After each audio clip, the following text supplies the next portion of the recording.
If you've ever felt like English tenses are just this chaotic ocean of rules and exceptions, well, trust me, you are definitely not alone. It can be a seriously painful experience trying to wrap your head around it all. But today, we're diving into an explainer based on a fascinating set of teacher notes. And what's really cool is that this source approaches the language not as some messy, unpredictable art form, but as a precise science. We're going to completely decode the mathematical structure hiding right there behind English grammar. So here is our roadmap for today's explainer. We'll start with the time of action, move into the 3 times and 4 aspects, break down the actual formulas, and finally, look at verb forms and a little practice. All right, section 1, the time of action. Let's lay down the absolute foundation of verbs here. Exactly as our source material instructs teachers to ask their students, we've got to ask ourselves this one simple, incredibly grounding question. When did the action actually happen? I mean, did it happen right now? Did it happen before? Or is it going to happen later? If you strip away all the dense, complicated terminology, language is fundamentally just a practical way for us to communicate our experiences through time. So the crucial takeaway here is that a tense is literally nothing more than a tool to show the time of any given action.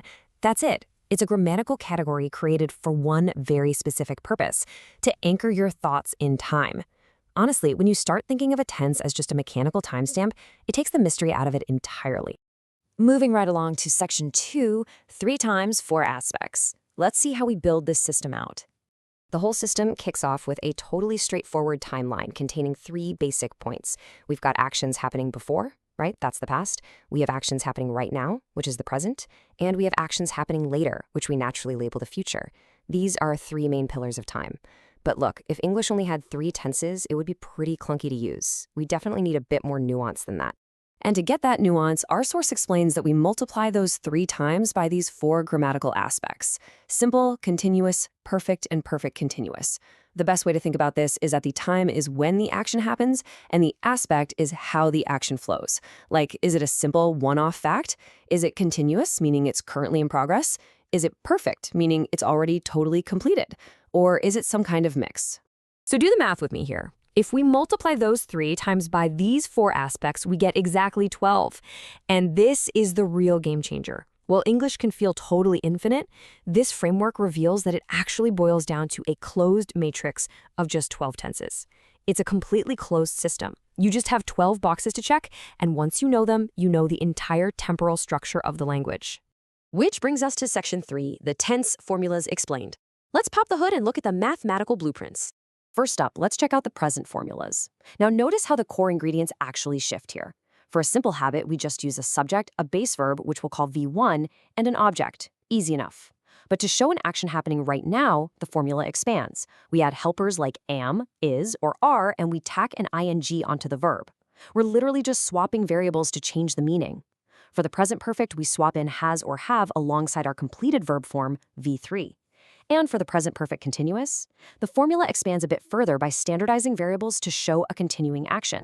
Now, what is absolutely fascinating here is how the past formulas perfectly mirror the present. It's so clean. To go from present to past, we just swap out our variables. Am becomes was, have becomes had. For the simple past, we just drop V1 and plug in our past verb, V2. The underlying architecture of the equation is identical. We're just substituting past tense variables to shift the entire sentence backward in time. It's brilliantly logical. And finally, we've got the future formulas. You'll probably notice right away that they all rely heavily on the helping verb will, combined with our base and participle variables. To show future progress, you just stack the variables: subject, will be, and an ing verb. Sure, the equations get a little bit longer for things like the future perfect continuous because we're stacking helpers like will have been, but the underlying logic, it never breaks. You just follow the formula from left to right. All right, on to our final stop, section 4, verb forms and practice. Time to decode those variables we've been talking about. To make those formulas we just looked at actually work, you really need to know your 3 core verb forms. V1 is your base form, like the word go. V2 is your past form, like the word went. And V3 is your past participle, like the word gone. Memorize these 3 forms, and you suddenly have all the raw materials you need to plug into those 12 equations. And exactly like an algebraic equation, we just plug those verb forms into our sentence structure alongside the subject, the helping verb, the main verb, and the object. The subject is who's doing it. The helping verb adjusts the time, the main verb is the action itself, and the object is what receives the action.